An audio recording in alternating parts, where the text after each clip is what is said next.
Hello, hello, hello. It's Knits for Sanity and welcome to my channel. If this is your first time here, I am so happy to have you join us. And if you've been here many times before, I'm always just as thrilled when you come back.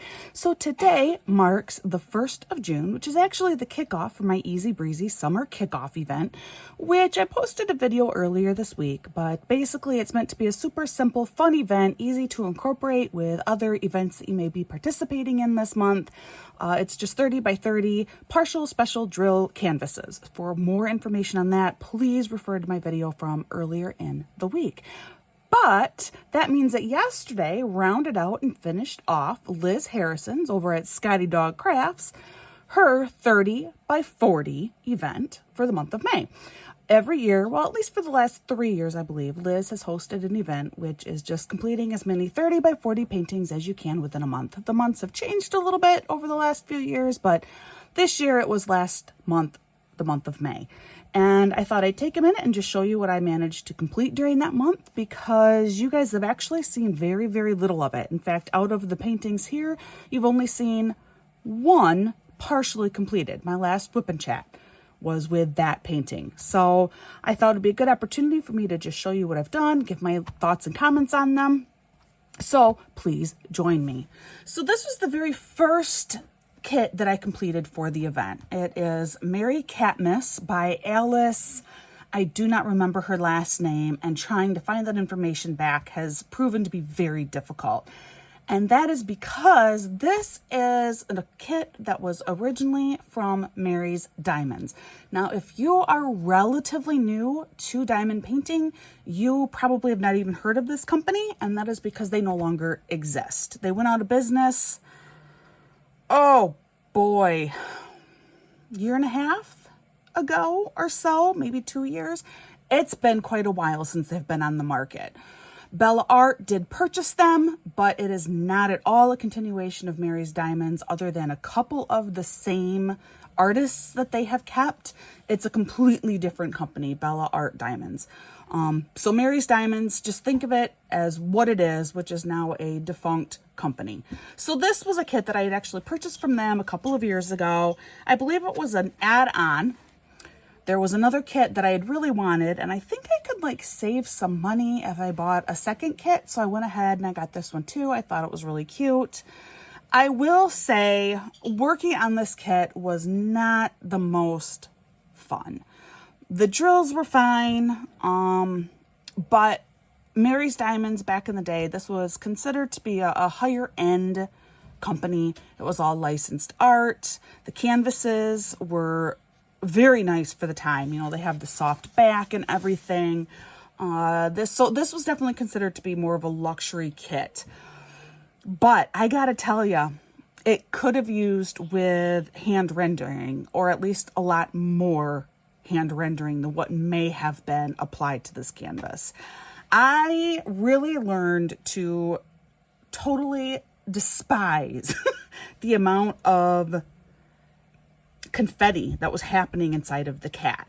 The background didn't bother me as much because I felt like, well, that's the background, that's okay. But the cat, I would have hand rendered this and made it almost exclusively black with just a few minor light areas to reflect some natural like light patterns in here. But otherwise, in fact, I will blow you up to give you an idea of what we are looking at in here. So this is the cat's body. And I mean, it was just crazy.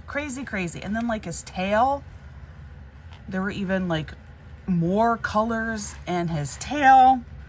It just, I don't know, it got to me, it bothered me, and I don't actually care for the end result that much. I feel like it ended up being too much confetti. That's my personal opinion. If it turns out that this is your favorite painting that I did last month, that's fine. Let me know. I want to hear about it. Now, the good things about this one, the stuff I did enjoy, is this is the only one I did that did have Aurora Borealis AB drills in it. And I thought they ended up really cute. So we have them up here in like what's the stars of his Christmas tree glasses, which, by the way, I also thought were so adorable. I love these Christmas tree glasses. I love the string of lights around each Christmas tree. I mean, they don't really look like stars, but I think it's supposed to be like the star shapes on top. I loved the string of Christmas lights matching what around his body. There were ABs in the blue in here.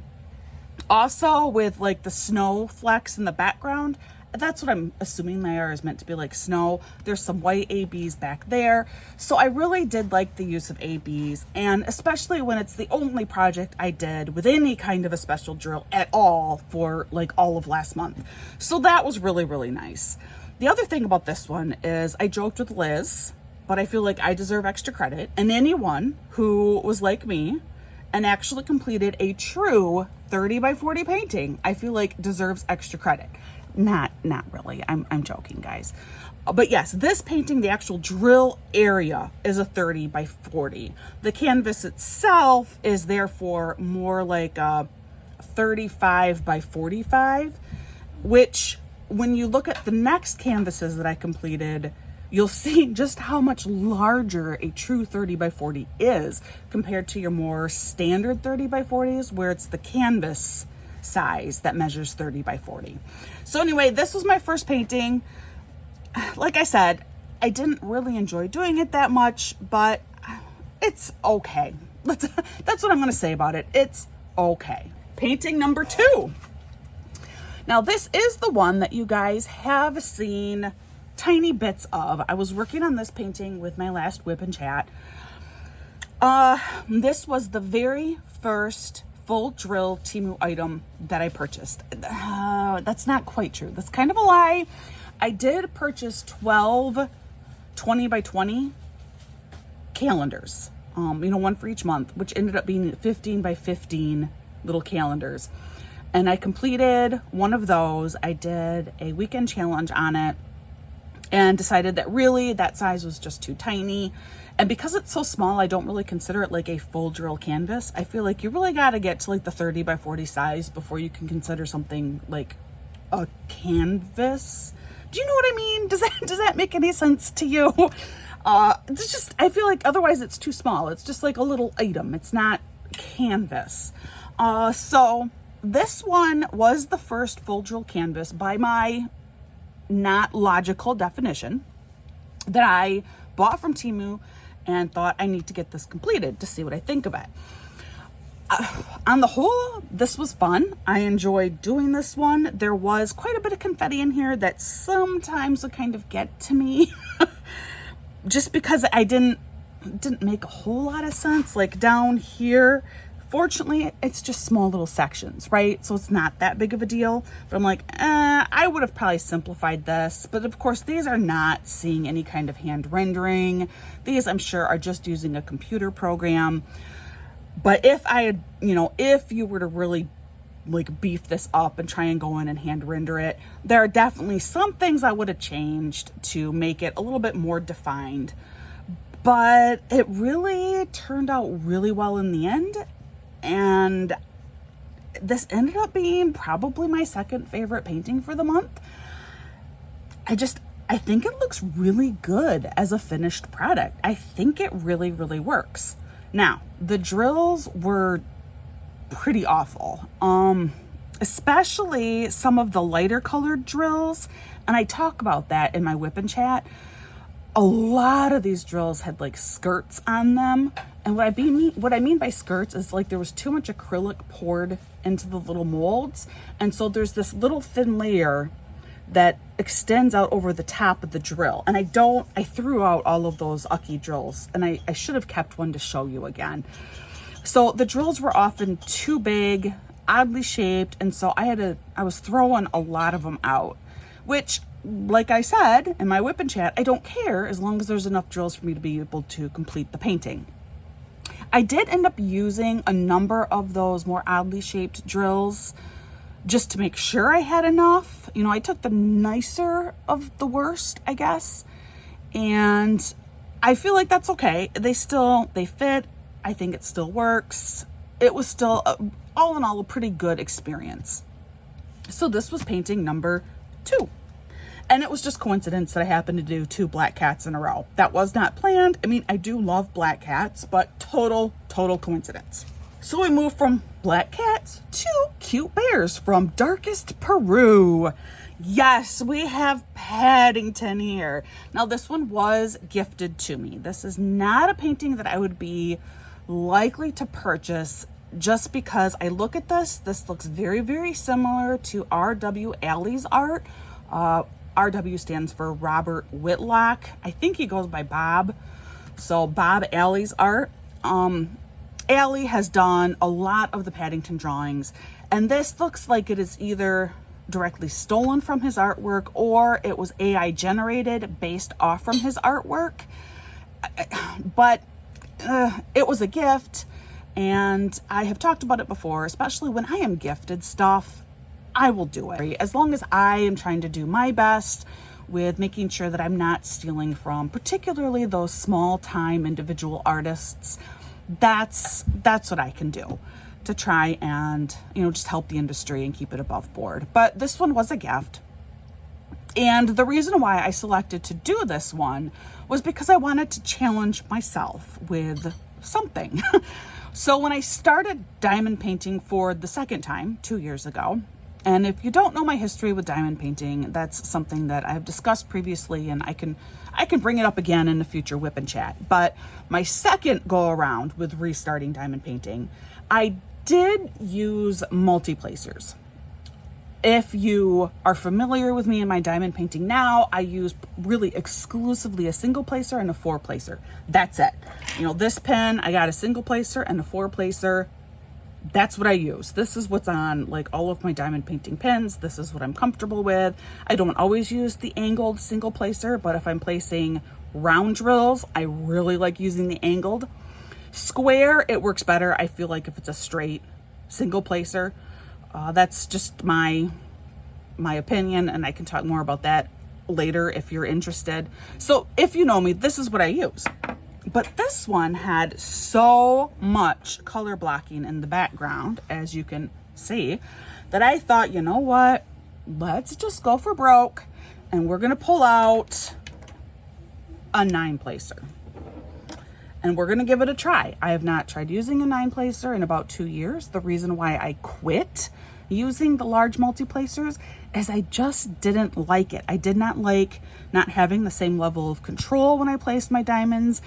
And no matter what I did, I always felt like they were slightly off. They weren't getting placed as well as what I wanted. But I felt like this is the perfect opportunity. It's just a small 30 by 40 painting with tons of color blocking. Let's give it a try.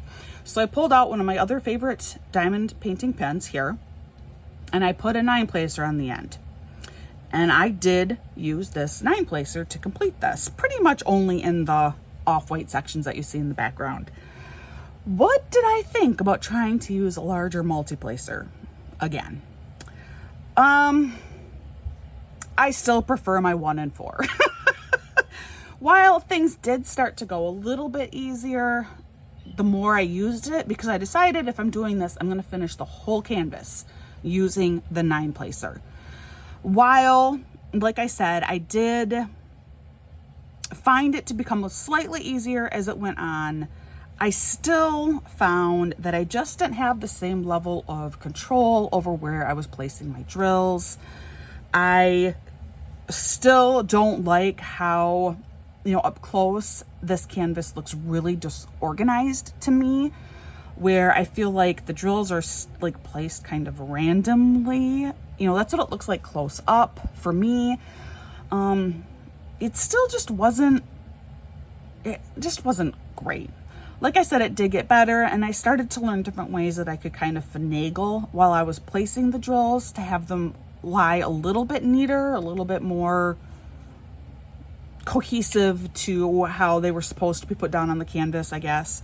But for the most part, it just was not my cup of tea. The other thing that I didn't enjoy was switching out between pens. I know some people, you have no problem doing that. That's great. I got several different placers that I use for different sections of the canvas, and I don't have a problem with that. For me, I just found it annoying.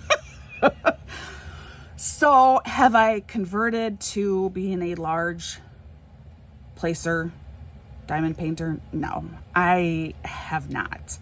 I think I'll shelve it again, and you know, this is something that maybe every few months I'll try it again on a different kind of canvas and see what I think. But otherwise, I have really fallen in love with my 4-placer and using a single placer over the last year and a half, probably especially. This is probably what I will continue to use. The painting itself it's good. I mean, you know, it's Paddington. It looks like Paddington for being a 30 by 40 painting, which is very small. I think it does work okay. I am not particularly thrilled with, like, down here, he has no feet.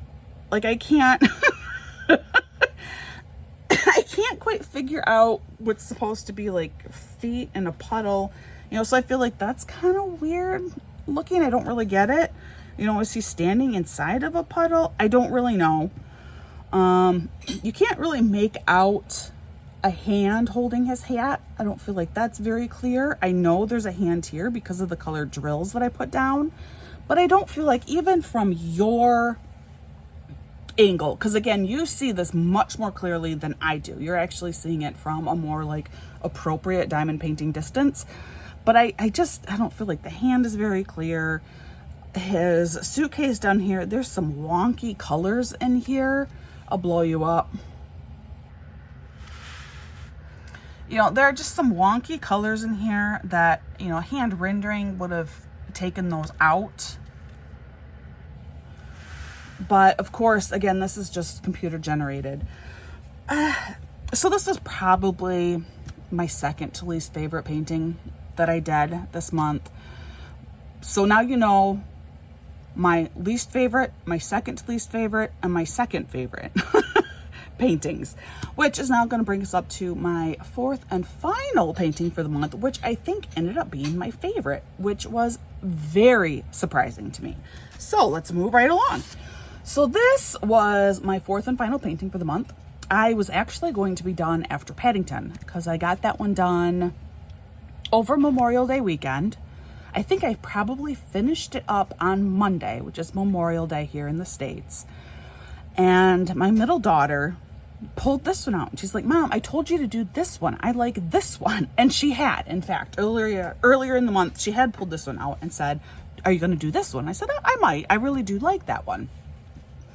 So she pulled it back out and she's like, Mom, you got to get this one done. I did. So next thing I know, I'm kidding it up and I end up working like mad to get it done because of course then school started again.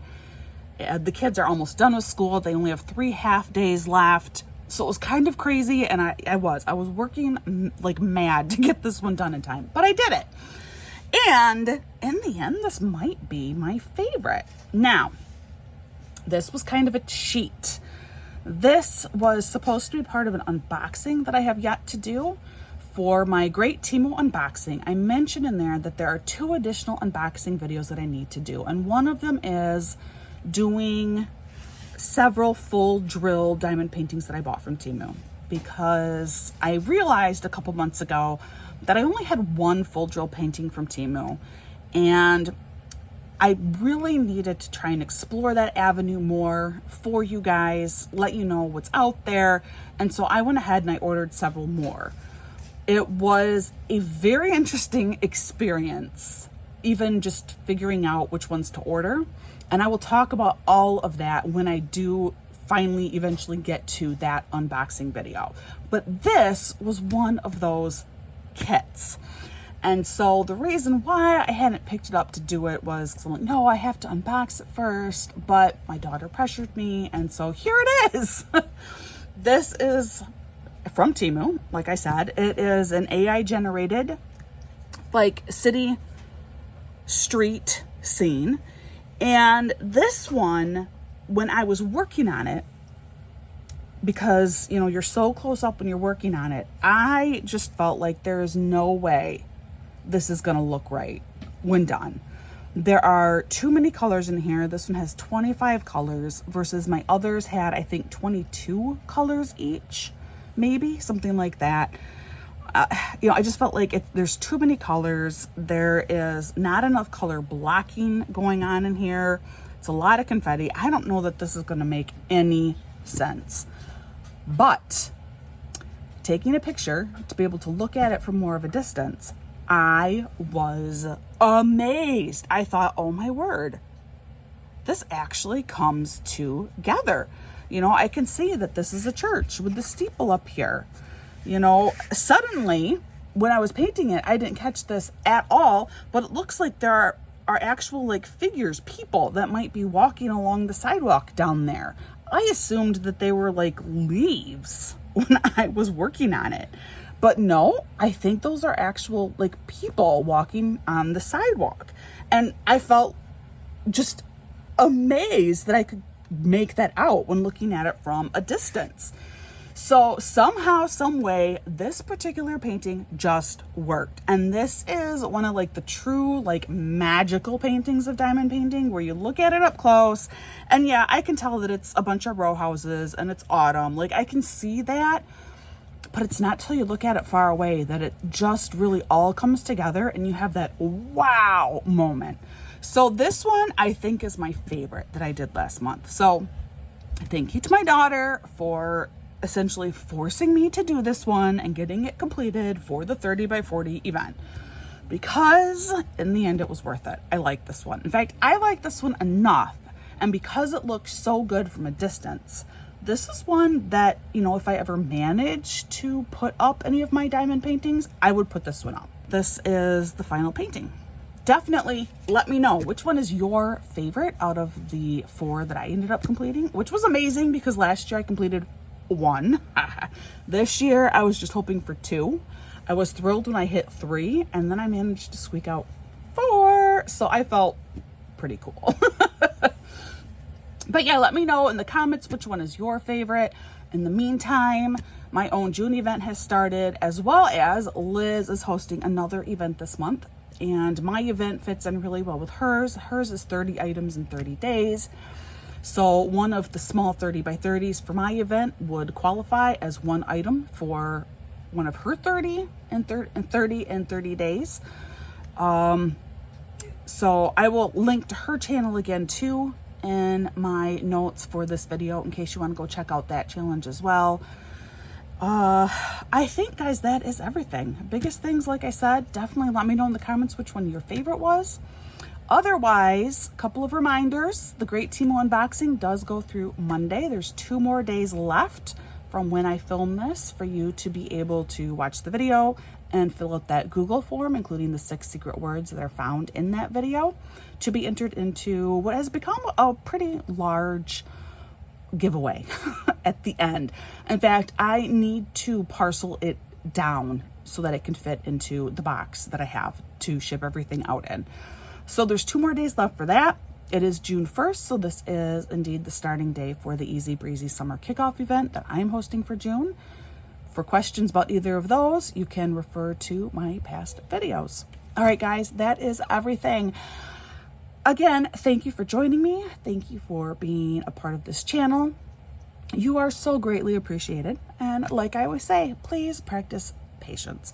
A little bit of extra patience and kindness can make a huge difference for, you know, the most unlikely person in your day-to-day life. So just be kind. And with that, I hope that you're having a wonderful day, and I will see you again real soon.